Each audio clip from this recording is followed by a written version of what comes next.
ఆత్మ ప్రయాణ రహస్యాలు 5వ భాగం.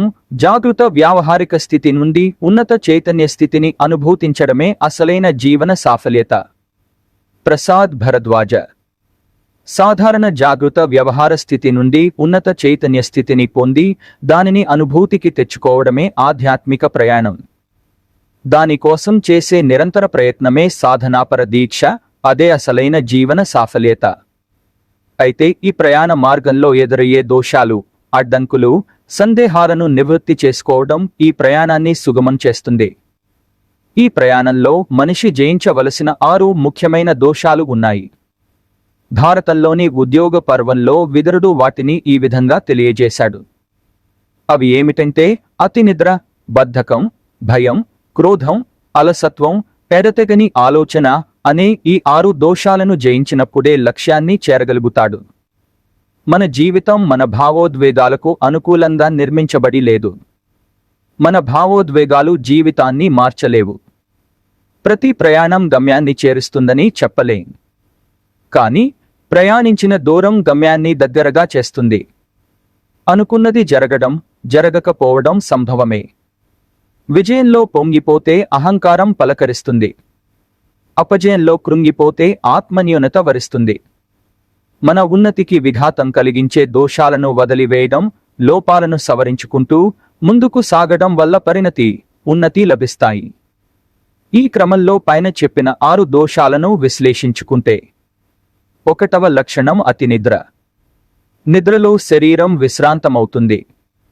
ప్రాకృతిక శక్తి మనలోకి ప్రవేశించి శక్తిమంతులను చేస్తుంది. కానీ అతి నిద్ర లేదా నిద్ర లేమి వల్ల ఆరోగ్యం పాడవుతుంది. ఆరోగ్యమే మహాభాగ్యం. అది చెడిపోతే అన్నీ పోయినట్లే. 2వ లక్షణం బద్ధకం.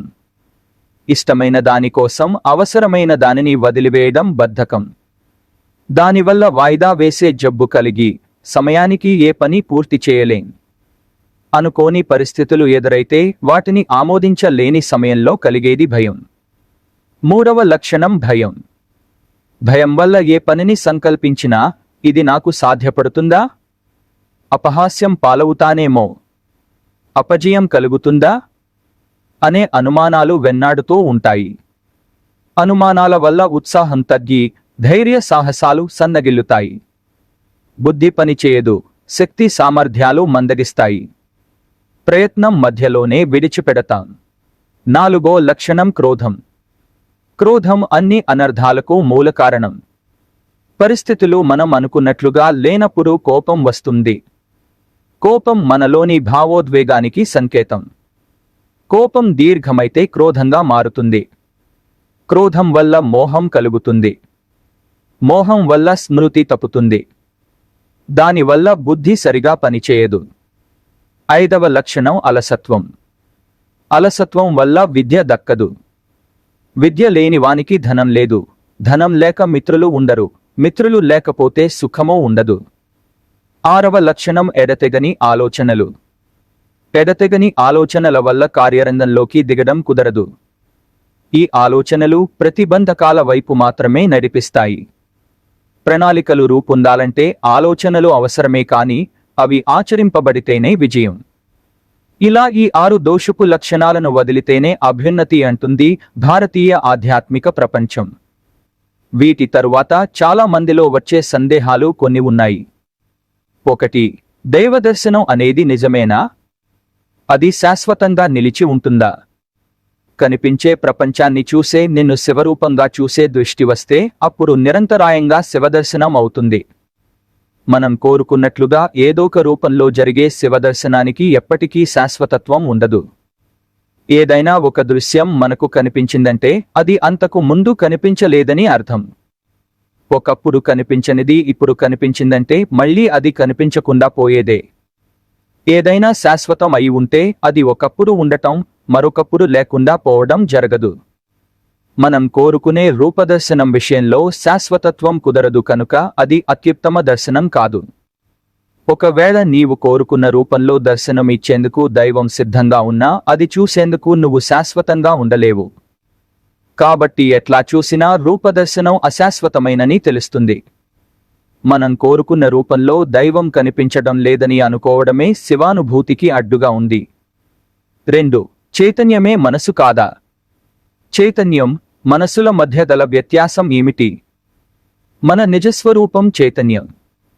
కానీ మన మనసే ఆ చైతన్య భావన నుండి మనను దూరం చేస్తుంది.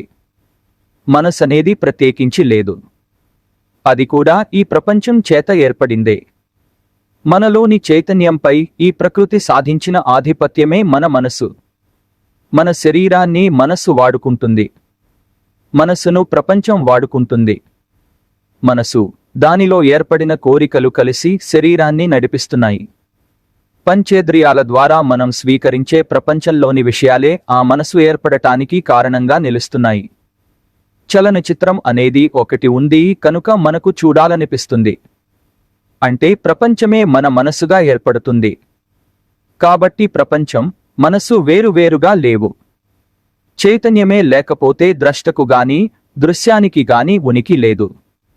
మనలో ఉన్న ఆ చైతన్యాన్నే దైవంగా మహాత్ములు పేర్కొన్నారు. 3.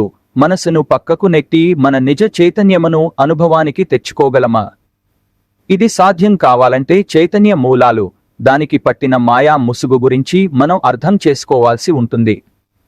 సృష్టిలోకి దిగిన ఆత్మ చైతన్యంలో ప్రకృతి సంపర్కం వల్ల ముందు నేను అనే తలంపు వస్తుంది. సృష్టి రహస్యం అంతా ఇక్కడే ఉంది. ఆ తలంపు, నేను అనే ఆ మొదటి తలంపు.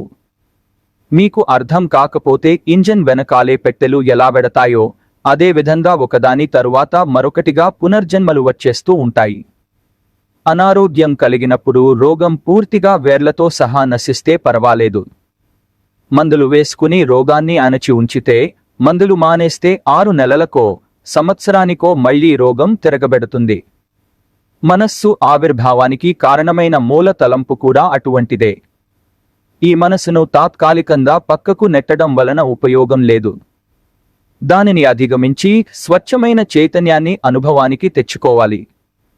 దానికోసమే ఈ మూల తలంపు గురించి సరిగా అర్థం చేసుకోవాలి. మనం ఎంతసేపు ఇతరులను అర్థం చేసుకోవటానికి ప్రయత్నం చేస్తాం కానీ, ఈ నేను అనే మూల తలంపు గురించి అర్థం చేసుకోవడం కానీ, దాని మూలం తెలుసుకోవటానికి కానీ ప్రయత్నం చెయ్యం. ఇది దురదృష్టం. ప్రయత్నం చేయాలని అనుకున్నా పుణ్యబలం తక్కువగా ఉన్న కారణంగా మనం విఫలం చెందుతాము. మూల తలంపు గురించి తెలుసుకోవాలన్నా, దానిని అర్థం చేసుకోవాలన్నా మనకు పుణ్యబలం ఉండాలి, వివేకం ఉండాలి, వీటికి పైన సత్పురుషులతో సహవాసం మరియు దైవానుగ్రహం ఉండాలి. ఇవి మన జీవితంలో తగినంత ప్రభావంలో ఉన్నప్పుడు మనసును అధిగమించి చైతన్యాన్ని తప్పక అనుభవానికి తెచ్చుకోగలుగుతాము. జై గురుదేవ్.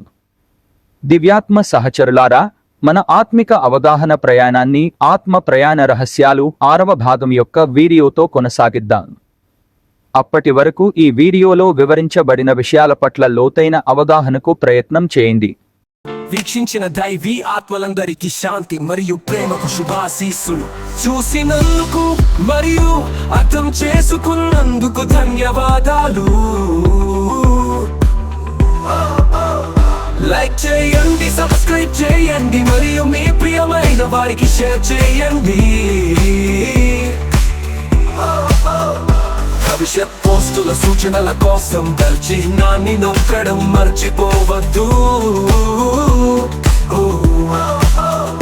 భవిష్యత్ వీడియోల కోసం చైతన్య విజ్ఞానం యూట్యూబ్ ఛానల్ ని చూస్తూ ఉండండి.